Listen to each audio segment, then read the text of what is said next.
இப்போ இந்த சூழ்நிலை என்ன நிலைமைன்னா, திமுக அரசு, அதாவது தமிழக அரசு, திமுக அரசு இதை தனக்கு சாதகமாக பயன்படுத்தி கொண்டது. ஏன்னா, இவங்க பாரம்பரியம் மிக்க ஒரு கட்சிக்காரங்க.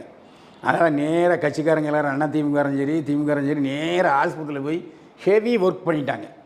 ஏன்னா அவன் நாளைக்கு ஓட்டு போடணும்ல, ஓட்டு வாங்கணும்ல, அதுக்காக தெளிவாக பண்ணிவிட்டார்கள். அவர்கள் மீது எந்தவித தப்பும் இல்லை. இப்போது நாம் ஏற்கனவே 6 மாதத்துக்கு முன்னால் சொன்ன மாதிரி நிச்சயமாக சிஎம் ஆகிறதுக்கான வாய்ப்பே இல்லை. கூட்டணி வரணும். அந்த கூட்டணி வருவதற்கு ராகுல் காந்தி லேசாக ஒரு சிக்னல் கொடுத்துருக்காரு. ராகுல் காந்தி நினைத்தால் நேராக தமிழக முதல்வர் மு.க. ஸ்டாலின் ஃபோன் பண்ணி என்னங்க நடந்துச்சுங்கிற டீட்டெயில் கேட்டுக்கலாம். அப்படித்தான் செய்திருக்க வேண்டும். ஏன்னா ராகுல் காந்தியோட கட்சி திமுகவோட கூட்டணி வச்சுருக்கு.